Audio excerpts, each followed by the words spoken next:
بسم الله الرحمن الرحيم. Assalamu alaikum wa rahmatullahi wa barakatuh.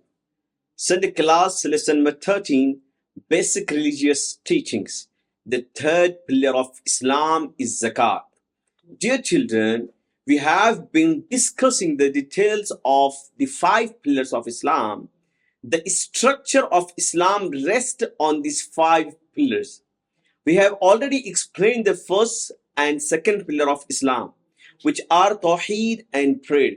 Today, inshallah, we'll talk about the third important and fundamental pillar of Islam.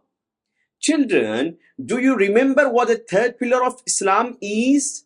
The third pillar of Islam is paying zakat. In the Quran, it is commanded wa'atu zakah and give zakat. The literal meaning of zakat is to purify. And in the terms of the Shariat, it means that the wealth and riches Allah has granted us while we have a share in it. It is also contains a portion for the poor, orphans, needy, and destitute who do not have enough to meet their basic needs. Children, this is called zakat. Always remember that the acts of worship we perform, such as praying, fasting, giving zakat, and performing hajj, are of 2 types. The first type of worship is bodily worship, where our body is used. The second type is financial worship, where wealth is spent.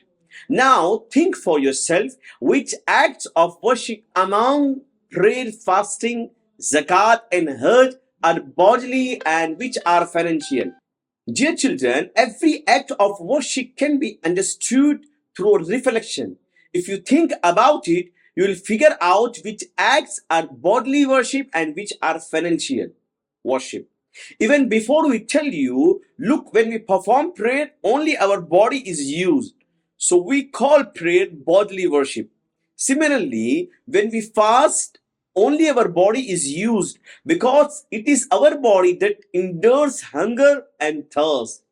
Therefore, we can conclude that prayer and fasting are both bodily acts of worship. Now that we understood bodily worship, we can easily understand financial worship. Zakat is financial worship. Why? Because it's giving zakat, we spend our wealth. So zakat is financial worship. As for the fourth act of worship, hajj, it is both bodily and financial worship. This is because when we perform hajj, we do things like circling the Kaaba, tawaf, walking and running between the hills of Safa and Marwa, yes, sa'i, throwing pebbles at the Jamarat and staying in Mina and Muzdalfa, and then staying in the place of the Arafat. All these acts involve physical efforts. So hajj is bodily worship and financial worship as well as. This is because we spend a lot of money to travel to and from the Kaaba and to stay there. So hajj is also financial worship. Therefore, it is known that hajj is both bodily and financial worship. Dear children, we were discussing the third pillar of Islam, zakat. The question is, on whom is zakat obligatory? You may know that prayer is obligatory on every sane and adult person, whether male or female, and these 5 daily prayers are obligatory on everyone. No matter what, we all have to offer prayers. So make a firm attention and promise never to abandon prayer in your life, inshallah. The same goes for fasting. It is obligatory for only 1 month in the year, that is in the blessed month of Ramadan. These fasts are also necessary for every man and woman. The only exception is for the sick and travelers, who may skip the fast if they are very ill or on a journey. But they must make up for the missed fast when they recover or return. As for the zakat, the third pillar of Islam, it is not obligatory on every man and woman. Zakat is obligatory on those who possess wealth above a certain threshold. nisab. When you grow older, inshallah, you will understand what is nisab is and who is considered to be sahib nisab. Wait until you grow up, inshallah, and also pray to Allah that He bless you with enough wealth to be able to give zakat. When you are eligible to give zakat, remember to search for deserving poor, needy, and those in need, and give them your zakat. Do not wait for poor peoples or the heads of religious institutions to come to you to asking for zakah.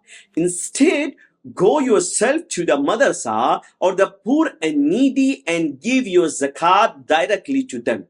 We also pray for you that Allah makes you capable of giving zakat. Ameen. Remember, always aim to be one who gives, not the one who receives. Do you understand what this means? It means that when you give zakat or charity, your hand will be above and the recipient's hands will be below. Today, inshallah, we'll tell you a hadith on this topic. Our Prophet Muhammad said, the upper hand is better than lower hand. Now, inshallah, we'll explain you two verses. The first one, the Surah Yusuf, verse 87. وَلَا تَيْأَسُوا مِنْ رَوْحِ اللَّهِ. And do not lose hope in the mercy of Allah. We should have confidence in our Lord that He will help us. And we should never ever despair of the mercy of Allah. The second was Al-Ma'idah, verse 2. وَتَعَاوَنُوا عَلَى الْبِرِّ وَالتَّقْوَى. Help one another in righteousness and piety. Every action that is good and leads to piety should be supported and helped by one another. Now we'll explain, inshallah, two hadiths. The Prophet Muhammad said, الدعاء لا يرد بين الأذان والإقامة. The dua made between the azan and the iqamat is not rejected, but rather accepted. The supplication made from the time the azan until the iqamat begins is always accepted. The second hadith, ad-deenun nasiha. Religion is sincere advice. This means that Islam commands its followers to seek the good and well-being of everyone. Now, inshallah, we'll start a series of the account of Prophet Hazrat Moosa alayhi salatu wasalam. Children, the lineage of the Hazrat Moosa alayhi salatu wasalam traces back to Hazrat Yaqub alayhi salatu wasalam. The name of the father of Hazrat Moosa alayhi salatu wasalam was Imran, and his mother name was Yuqaban. The brother of Hazrat Moosa alayhi salatu wasalam was Hazrat Harun alayhi salatu wasalam, who was 3 to 4 years older than Hazrat Moosa alayhi salatu wasalam. We'll discuss Hazrat Harun alayhi salam, inshallah, in our next lesson. Hazrat Moosa was born during a time when Fir'aun ruled Egypt. Fir'aun used to kill all the male children born in the family of Hazrat Moosa alayhi salatu wasalam. That is the Bani Israel. The parents of Hazrat Moosa alayhi salatu wasalam kept him hidden for 3 months, but his mother became very anxious about how to protect Hazrat Moosa alayhi salatu wasalam. Eventually, his mother placed him in a box and set it afloat on the river, which flowed past the palace of Fir'aun. The servants found the box, opened it, and saw Hazrat Moosa alayhi salatu wasalam in it. They brought him to the palace of Fir'aun. The wife of Fir'aun, Asiya, pleaded with her husband not to kill the baby and to raise him in the palace instead. Thus, Hazrat Moosa was brought up in the palace of Fir'aun. When Hazrat Moosa alayhi salam killed a man from the family of Fir'aun, he left Egypt and went to land of Madian, where he stayed for 8 to 10 years. On his return journey, he saw a fire on the Koh. When he approached it, Allah granted him the prophethood. Fir'aun continued to oppress the people of Hazrat Moosa alayhi salatu wasalam, the Bani Israel. Hazrat Moosa saved his people from the tyranny of Fir'aun and through a miracle, lead them safely across the river. The mention of Hazrat Moosa alayhi salam is found in the 37 surahs of the Quran Majid across the 514 verses. The life events of Hazrat Moosa alayhi salatu wasalam are mentioned frequently in the Quran Majid. Dear children, when you grow up, inshallah, you will read in more details about the stories and life events of Hazrat Moosa alayhi salatu wasalam. Now we'll explain good morals, justice. The right to happiness in this world does not belong only to us, but every human being has the right to be happy. And true happiness for everyone in this world can only be achieved when we deal with justice instead of oppression. Justice brings peace and security to the world, and it brings comfort to hearts and tranquility to minds. The Prophet Muhammad said that the just and fair person, one who does justice, will be seated on pulpits of the light and the right hand of the merciful Lord. Whenever we are tasked with making a decision between two peoples, we should make the decision in light of Islam and priorities justice. Supporting a relative or a friend and oppressing other is a serious crime in Islam. And we should be wary of the curse of the oppressed. The Prophet Muhammad said, beware of the curse of the oppressed, because he's asking Allah for only his rightful due, and Allah does not withhold anyone's rightful due. Allah does not look favorably upon the oppressors. Now, inshallah, we'll start life etiquettes, a few etiquettes for the road. First, greet other with salam alaikum and reply to salam. Guard your gaze from non-mahram women. Enjoin good and forbid evil. The fourth one, guide the travelers. Fifth one, help the oppressed. Sixth one, do not cause harm to others on the road. Seventh one, remove harmful objects from the road. Eighth one, do not relieve yourself or throw trash on the road. Ninth one, avoid doing things that people dislike. 10th one, obey government laws regarding roads. Now, inshallah, we'll start Shariat issues, pillars of prayer. The 6 pillars of prayer are: the first one, takbir tahrima, saying Allahu Akbar while making the intention for prayer. The second one, qiyam, standing upright, and if one is unable to, sitting in acceptable. Third one, qiraat, reciting at least 3 short verses or 1 long verse from the Quran Majid. The fourth one, doing ruku. Fifth one, doing both sujood. Sixth one, sitting in qaida akhirah for the duration it takes to recite the tashahhud. Now, inshallah, we'll start azkaar of prayer, funeral prayer.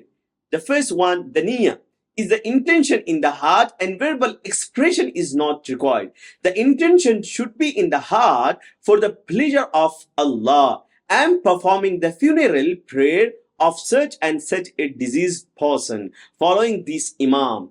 The method of funeral prayer is that the body is placed in front of the congregation, with the imam standing at the chest of the deceased.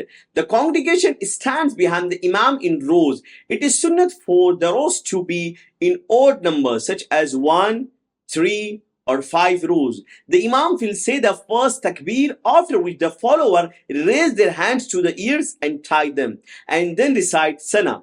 After the second takbir, only Allahu Akbar is said, followed by the recitation of the Durud Ibrahim.